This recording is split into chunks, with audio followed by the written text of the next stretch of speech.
welcome to another episode with the Shift to the Elena Agar Podcast. Today we explore transformation, growth, and wellness. I speak with Rachel Martin and her inspiring journey of transitioning from partnership to owning her own business as a gym owner.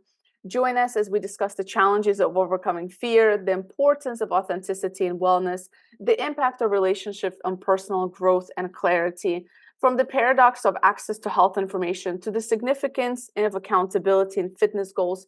This episode, we really delve into the intersections of self-discovery, health, and holistic well-being. So join us as we share insights, reflections, and practical tips for embracing personal growth and self-love in today's fast-paced world. Rachel, welcome to the Shift Podcast. Oh, thank you for having me, Elena. Appreciate it. I have found a new kind of purpose to my podcast because lately I've been talking to more and more people who are about wellness and fitness and just helping us be healthier in many ways. So I've kind of, I've seen the shift in my own podcast in terms of the kind of topics that are very interesting to me. So I'm really excited to chat with you. I think you're probably one of the best people to talk about all these different topics. But before we go into that, tell me a little bit more about, before you got into your fitness journey, what did you study? How did you get into fitness? What did you work? And so on. Well, it's very appropriate with your podcast name, The Shift. There's been so many shifts that got me to where I am today. And I think it's true with everyone, and maybe something we don't recognize that it happens as often as it really does. So, even I played sports as a kid, so you could say the fitness journey started then, and it really did because I didn't have to work so hard to find fitness and find that it's fun.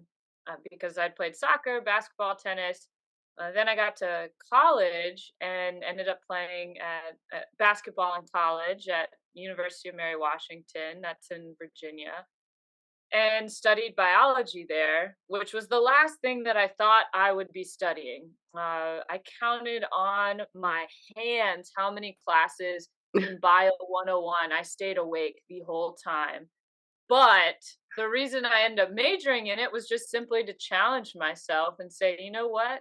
It's really hard. It was really hard in high school, and college is a time to test yourself. So I want to see if I can end up majoring in this thing just because it was hard. And I did. And turns out, like, people that had graduated with a degree in biology said, like, if you can major in bio, you can do anything you want. And here I am with my own business. So yeah, I guess it's kind of true. But what college got me to said I didn't know what I was going to do after I graduated with this degree in biology that I got for no reason, but to challenge myself. It taught me work ethic and patience too. So when I had graduated, I got into coaching basketball as like a side gig, and then started to look for jobs. And my family was in the government, so I thought that's the way I had to go. Turns out, no, no. If you're a fitness person, moving's your thing. A 9 to 5 in DC is probably not your thing. And then there was this gym opening up down the street, and they were renovating, and my brother, had suggested, hey, maybe while you're looking for work, you can start there, get a front desk job, and just see what opens up. Well, that front desk job turned into, hey, you're pretty athletic. Why don't you try training? And got my certification, and I loved it. I just loved it from the beginning. It was quite different than what I thought it was going to be. I think most people, if they played sports at a high level, think they're going to be training people that also are currently playing sports at a high level. And that's not what I started doing. And I loved the fact that I was working with adults that weren't playing sports at the time. They're 40s, 50s, 60s, beyond. And it got me to fall in love with the journey that all of us go on. And so I think that's where the carryover was. And certainly, not too many years later, it got me to open up my own place. Yeah, that's awesome. That's awesome. I totally relate to the 9 to 5 and in the government space, especially. I wear a hat of like I'm in a company where we do government contracting, and I'm on a corporate side, but I see like our staff like think to themselves like I could never, and it's like, and I've always known this. I was never like a 9 to 5 person, so it's true. Like, if you're like active, you're like, you cannot just stand still. I struggle Yeah. working from home all the time. I'm like, I just want to get out. But I'm using my standing desk today, so I'm like always up and down. So I totally relate. But kudos to you to doing something that's challenging in college. It's really interesting to kind of even observe your mindset at that age, because you're like, oh, let me challenge myself, right? Like, that's not everybody thinks that. You're like, usually in college, I don't know, like I think a lot of people like, let me just graduate. Like, that's where I Yeah. was. I was like, I just need a degree. I need to get out of here. Yeah, well, interestingly enough, that's what my mindset was then after I chose to do something hard. High school was a time where I had pushed myself academically, certainly physically playing multiple sports, but I've decided to major in biology because I knew it was challenging. But then by the time I got to like senior year, I was like, please, please, please, cell biology is hard, fungus is hard. Let me just graduate, please. But yeah, I think work ethic is a value to me that I don't know. My parents are hard workers in their own way. It's not like they preached it, like, you got to be a hard worker, but there was just something about watching them and the people that I was around that I knew they worked hard. And some of my emotional triggers have and still are if people are to challenge my work ethic, right? Hmm. I've gotten much better at letting that ego part of me go, but I never wanted that to be the thing that you could say, because some people are meant to be the top 1% of their field, whether it's again on a team or as a CEO in the corporate world. And I was never that. Like, I was close, I was a high achiever, but I was never the top one. And so, what do you have? You have work ethic and you have values. So make sure you live a life that showcases that, because that's what you got. Yeah, I love that. I love that. At what point did you feel like it was time to do, like, to actually open up your own gym? At what point did you feel ready, or was it how did that happen?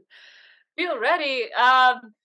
Never. So yes, I had a wonderful accident. Again, there was a shift that happened. The gym that I was working at, which was a small community gym, again right across the street from me, they got evicted. Okay, so there was not a lot of notice for me to kind of make a plan. Well, luckily that kind of happened that way so that I could just jump into something. Yeah, I had only 2 years training experience. What could go wrong if you open up your own space? I thought nothing. So I did, and that was the beginning. And I had a partnership then, but it was so great because I didn't think I could fail. Like, that wasn't a thought. My mom especially had questioned, Rachel, well, like, do you have enough money? Like, all the things, all the fear-based thinking. I was blessed to not have it. And I think it helps you when you take on something that you don't know. And I really didn't know anything about business. As I said, biology, major, they can teach you business. And I didn't have really any examples of that, but it didn't matter. And it still doesn't matter. Business is trial and error for sure.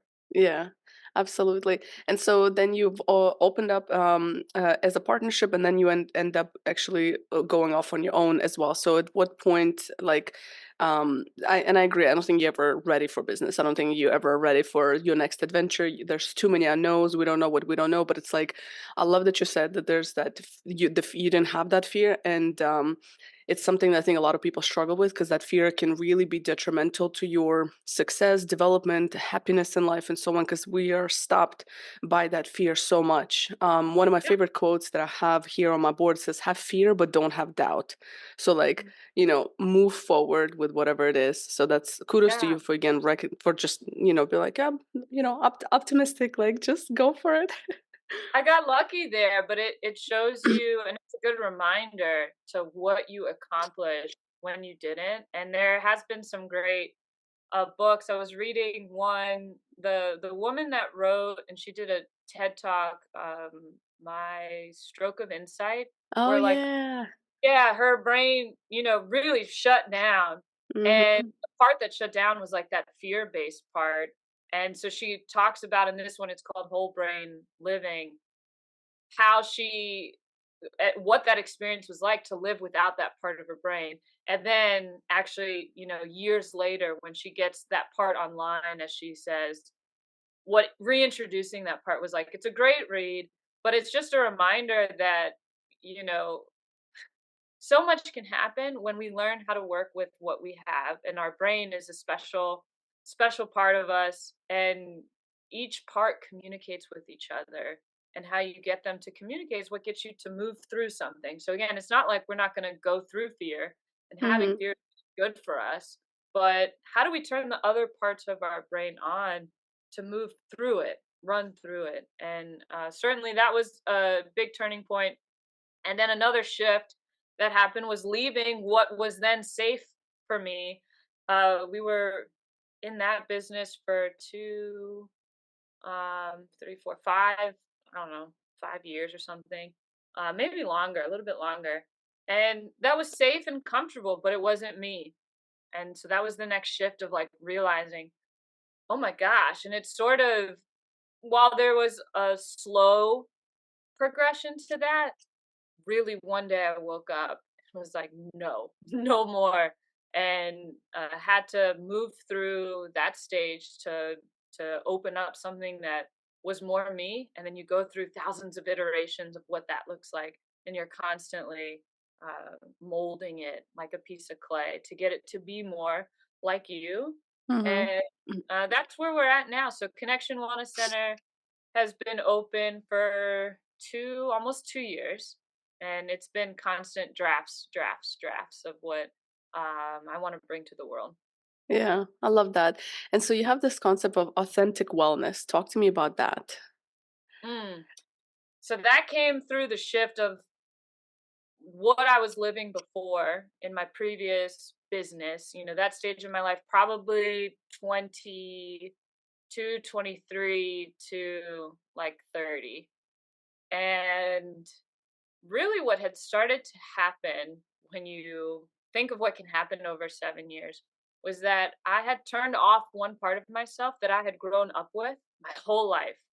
All my core values, faith, family being the two top ones, and what I call my being self. And I turned that off and turned on my doing self part, Mm. where I had to achieve, I had to right wrongs, I had to build ego.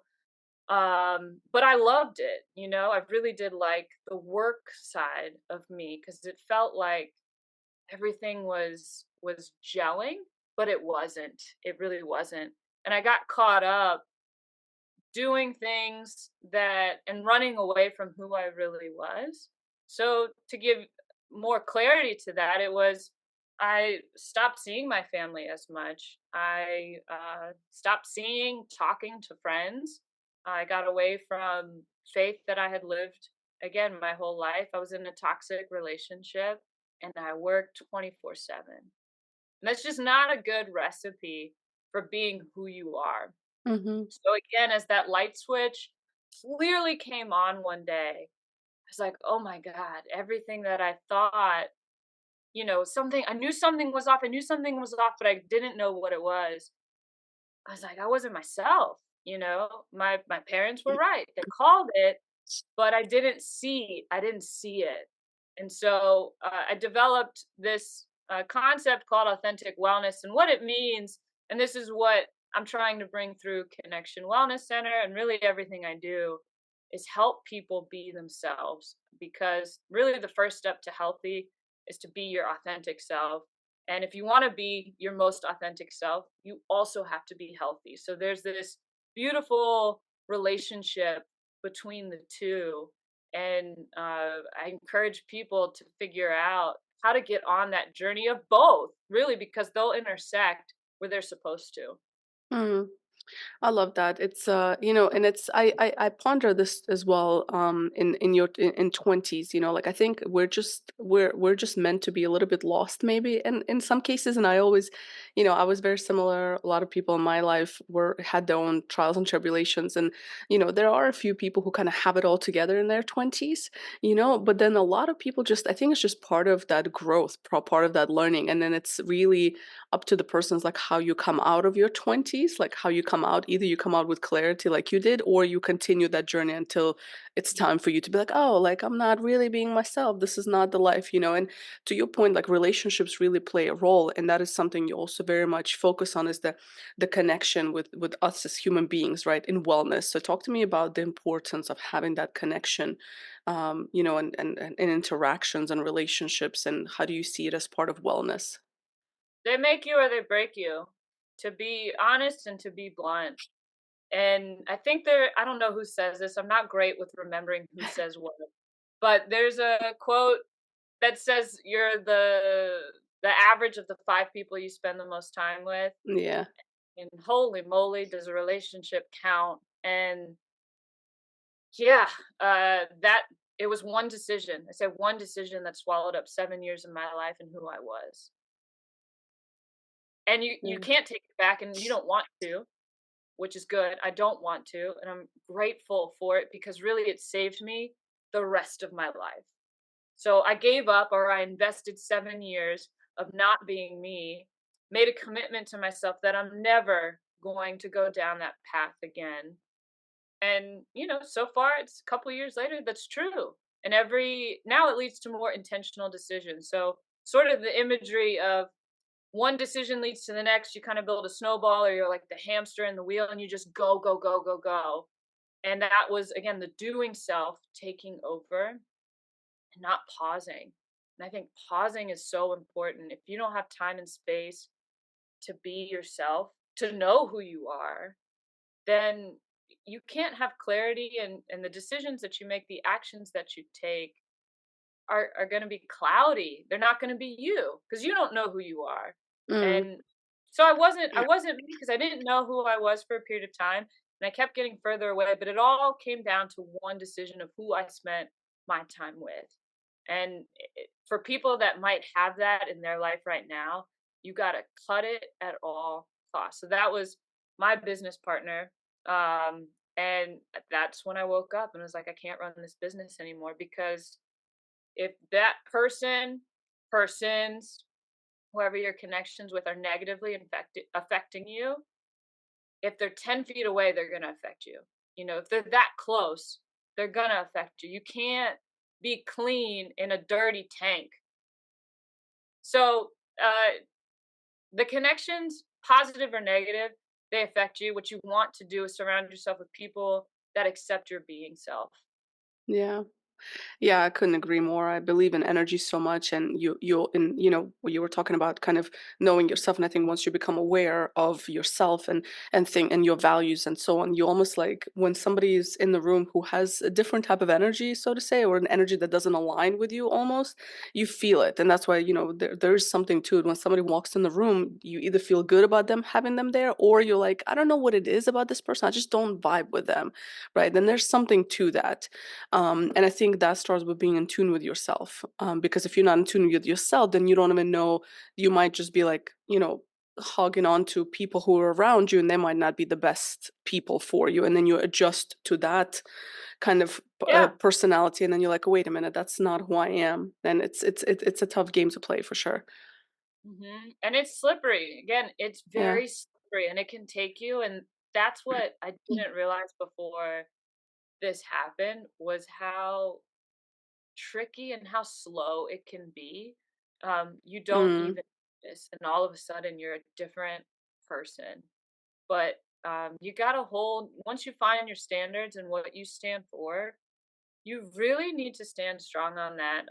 You could make an example for women, especially, or you're in your 30s, like you're still fine.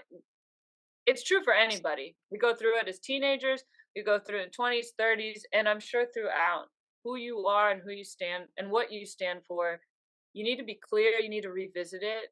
And that really dictates, the rest of your life. Hmm. I want to shift gears a little bit to talk about just I don't- the overall wellness of our society from a fitness and health perspective. So it seems that there's more and more information and resources available to us, right? Like about how to be healthy, right? Movement. I mean, there's a gym on every corner. It's like almost like it's everything. It's like there's so much out there. Yet as a society, statistically, it seems that we're getting more obese, more depressed, more lonely, and so on. So what do you think it is? Maybe it's mine. Maybe I'm exposed to different information, but it's like it just seems like with all this knowledge and resources, we're not really getting better. Is it what like do you think it's because we don't know how to ask for help? Do you think it's because we're just, there's just too much going on? Like what is it in your opinion? Like what do you see in your work? That's a great question. It's very loaded, and there's so many reasons as to why, but I want to say that there's so much noise, and we're, as human beings, we think so much we stop doing. And really, at any stage of my life, I can look back, and when I thought too much, I did the least. Your health is something that you got to do more than think about. That yes, there's parts where you need to stop, reflect, make adjustments, but we have to act on things. And there's certainly, what you said about we don't ask for help. I think that is really interesting when it comes to health, and I've been talking a lot about it recently with, personal trainers or health coaches. There's like a stigma similar to therapy, where I think therapy has come a long way too, of people knowing that they need it and then they go and get it a little bit more. But with personal training, people don't see that as something that they want to invest in.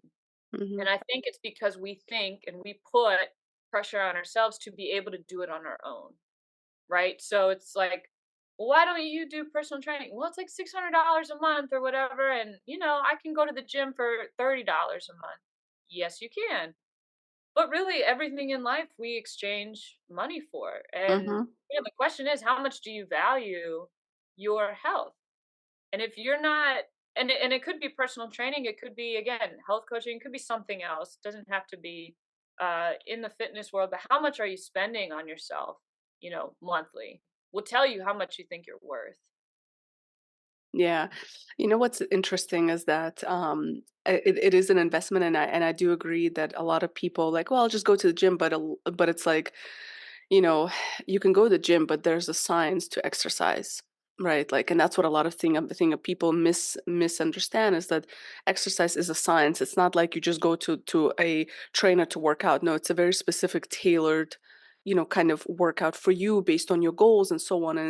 And it's somebody to keep you accountable. And I'm a career coach in my field, and also, as you know, I'm a personal trainer. And I've hired throughout my life. I've had personal trainers, I've had career Mhm. coaches, I've had business coaches because you need that support. And I think that, I always ask people like, how much do you like audit where you spend your money? And I bet you when people audit where they spend their money, you'd be surprised how much we spend on all these other things that are less important, whether it's brunch, whether it's whatever else, whether it's, going out and so on. But it's like the amount of money we kind of, spend on other things that don't contribute to our health it's questionable where people invest their money, right? But that's to each his own, right? Each his own, and again, it shows you what you value. So as a life coach, we also work on alignment, right? So Mm, your actions must match your thoughts and your words. So if you think and you say that your physical health is the most important thing to you, but or you audit your own bank statements and you see that you've only spent $20 on your physical health, you know, each month, but you're spending $400 in takeout, then no, your yeah. physical health is not necessarily as important to you as you say and you think. So to bring, and your body will feel that. It's very interesting science. You're right. Personal training is, there's a scientific method to it, but also for people that need to get started by acting and making your thoughts and your actions and your words align, and then just go on that journey for the next year. See what happens. I'm curious about your thoughts on online trainings because that's something that picked up and it go for me I'm always like a little bit like I'll observe people that are kind of working out for following a program and I'm a huge fan for like anybody who wants to monetize in that way and so on. But I think, and maybe I'm wrong. That's why I want to hear your opinions because I think that if you are if you've had a personal trainer in the past and you know how to hold your form and you have proper form, then yeah, I think maybe online training could be good. But if you don't have the right form, you don't have anybody guiding you. It's like you can sometimes I see people and I'm like, you're hurting yourself. Like that's what I mean. Like, do you have any like thoughts or preferences like in terms of like when does online training work versus when somebody should just come in person? Yeah, it's a great topic because obviously we all went through COVID and things changed. Like my previous gym, we did a lot of online training during that time because that's all we could do. But when it comes to consistency, online is not necessarily the best way to stay consistent. Most people, to meet the goals that they have, it's about consistency more than intensity. That's a theme Mm, at our, it's like it's consistency first. If you're not consistent, we should not worry about the intensity, workout intensity, mm, right? You don't get the privilege of worrying about that, and that's extra noise. Online is not the same as in person, though it could work because if you have an appointment, like we did online training with appointment times, then there is a form of accountability. But if there's no form of accountability in that online program, there might be better ways to get the ball rolling and mm, use online as a tool to maybe stay consistent in the in between your in-person interactions, and certainly being a trainer and having worked with many people, but also I need that accountability too. So I'm with you. I have our trainers train me because I know enough to train myself. Yes, mm-hmm, but I'm not doing it. And it's way more fun to have somebody with you and to see you and to push you, know when to slow down. It's there's nothing like it. So if you can do in person, try because there's nothing like that in-person relationship either that can happen between a trainer and a client. It's really really beautiful. You don't always get that on your first go, so don't quit to mm-hmm, people that had a bad experience. But you might also look to a different style of gym, and that's why we exist, because we're a smaller gym and that's all we do, versus if you go to bigger gyms like a Gold's or a Planet or LA Fitness, all those, they do a lot of things, and that can mm-hmm, be great for certain people, but it may not be your style. So you have to keep finding what works for you. Don't quit on yourself. So if it's been hard, find a way to just make adjustments. Again, the shift. You got to shift gears a little bit. Find something that works for you because there's something out there. mm-hmm. If somebody's listening to this, they've never worked out, never been to the gym, where do they start? How do you start and stay consistent? So if you've never been to the gym, I'd say start small. So start with something that you know that you like, or there's a better chance that you like. So that could be walking. It could be an activity. If you had played sports in your life, try to get back into playing that sport a little bit. For me, if it was basketball, maybe I go to the park and try to shoot a little bit, not Mm-hmm, with other people. Some people don't work well with pressure, other people do. So if you're the people that like don't like the pressure, just book something in your calendar, whether it's once a week or maybe it's every day, of like, hey, I have an hour to give to myself physically. You don't have to use the whole hour, but book it. Start with that and then do something about it. Again, maybe let's go for a walk, but have an action step each week for you. So maybe the first week it's, again, booking that slot. maybe the second week, it's like, okay, let me check out this gym and make an appointment. Maybe it's finding a health coach, but you have to have a positive relationship with who you are right now before you start working on yourself. I think that's something that stops people if they're feeling, ashamed for something that they have been unable to do. Uh, Mm-hmm. it's very, very hard to take a step and be vulnerable with somebody else who might not treat you the way you need to be treated. Mm-hmm. So have a good relationship with you. Know that, this happens to so many people at different stages. You're not alone. And that there are people that really, really want to put you first and help you along the way.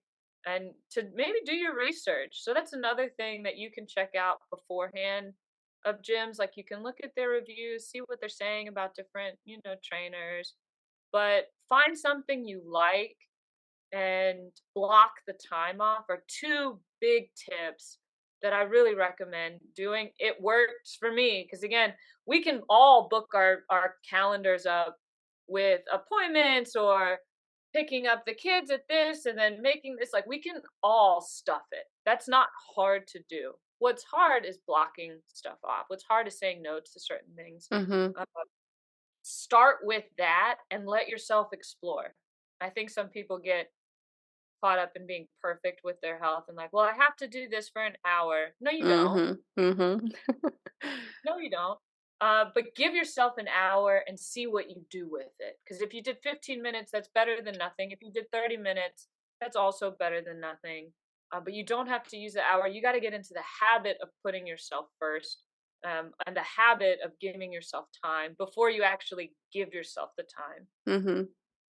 I love your point about the kind of being okay with where you are because I think there's a lot of shame associated with just health these days. Especially for a lot of people. But it's like if you're not, I've experienced this in 2020 when I'm like, well, I've been active all my life, and then I hit a rough patch in my life where it was like business was struggling, health was suffering, stress levels high, relationship ended, a lot of things, and I've gained a lot of weight real fast. I've since lost it, but it was like the most shameful time of my life, and I'm like, and I know better. But to your point, it creeps up on you, and because I was in toxic environments from all different sides and not putting myself first and not be, like there's a lot of lessons learned from that journey. But it was it's very true, like you have to be okay with yourself, and I think that was one of the first things I was like, you know what, I just love myself as I am. And and it like that allows you to move forward because otherwise like Yeah, there's just so much. Yeah. you have to accept who you are at all stages. And certainly being where I was too, I can share. And it wasn't a body image thing, but it was like who I am. I was ashamed of like choices that I had made. But as soon as you face them, that's where the magic happens. So as soon as Mm, you say, that's okay, and that was this part of my story, you get to write the next chapter of your book. And how great is it that you overcame it? How great is it that, uh, those were all obstacles that you were meant to go through or go over. And we forget about that part of the story because we get so obsessed with what the story has been. Let that be a part of your past and step into, who you are now as someone that doesn't let that stop you from being, who you were meant to be. yeah. I want to kind of, as we wrap up this conversation, I want to kind of bring us back to the family aspect because I think in America in particular, I'm from Russia originally, and I've lived in the Middle East for 8 years of my life. And I've noticed, and just having traveled around the world, what I've noticed is that other cultures have a lot of more tight knit communities and that family feel. So there's a lot more family. What is how to say it, like family time, unity, yeah. And I feel like in America, we don't do as well on this. So I'm curious from your perspective, having been away from your family and then being back and close to your family, how have you seen the shift and the impact on just your life? Love talking about this because you're right. It's something I've observed since I was growing up to now. The desire to elevate in the workplace has just really taken over. Maybe there are other reasons too, but I had a family where we ate breakfast mostly together. Then too, sometimes you have people getting ready at different times, but we checked in with each other before we went to school, work. etc. I was driven. I also had the luxury of being driven to my school. And then, at home, when we got home from our days, we had dinner together. Like that was every night. And how it shaped us even on the weekends. I joke of like it was basketball, it was school, and then it was, watching TV with my mom and dad and watching football or something. But we were home together on the weekends, and how much that had shaped me, whether we know it or not. I think at the time you don't, but then you grow up and you start to see maybe some of your friends that didn't have that same unity, that same experience, and how different they are. I got so much security from from that, and how that shaped my health. And it's what I would want for anybody, to have that type of blessing in their life. And so, yeah, to your point, we've gotten away from it, but it's just like the connection piece, right? So again, at that point in my life, if I'm the average of the five people I spent the most time with, my family were three of those people, and they're great people. And again, they're the ones that know you and they accept you for who you are. You're never going to find a negative in that. And they're with you when you are maybe at your lowest, or to celebrate with you when you feel amazing and great. And that definitely impacts your health overall. Yeah. We have a kind of tradition on the pod where I want you to share one question that you wish people would ask themselves more often. Mm. Ooh, that's good. Whew. Um, okay. I would say, what is it? I mean, we kind of touched on the auditing of your time and money, and if it's aligning, but I think core values is also a good one because it's tough to identify. And so, what is it like? What are your 3 to 5 core values that you stand for, but also your family members, your friends, your coworkers would know you by? And that sort of shows hey, I have this idea in my head that I stand for family, I stand for health, I stand for this. But if your family doesn't see that in you, again, maybe there's some misalignment. So I would say, what are those 3 to 5 core values that you have, and are you living up to that each week? Each week. There's an exercise that I do that it's each week. It's a reminder, so that I make sure I'm living that life that I want to be living. I love it. I love it. Where can people find you? Where do you hang out at the most in terms of Mm, online, or how can people get in touch? yeah, so connectionwellnesscenter.com is my gym address. I'm on Instagram. It's Rachel underscore Martin 33. I think I'm not great at remembering it. Um, and certainly, if you want to email me with any questions, maybe even share your journey. Just like you, I love to listen to people and have conversations with them. Connecting with people is what it's all about. So Rachel at connectionwellnesscenter.com. Feel free to email me anything you'd like to share. I'd love to be a part of your journey. Sounds good. And I'll make sure to share all of that in the show notes. Rachel, thank you for your time. It's lovely talking to you. And I'm sure we'll do part two in the coming future to see how things are going. Yes, absolutely.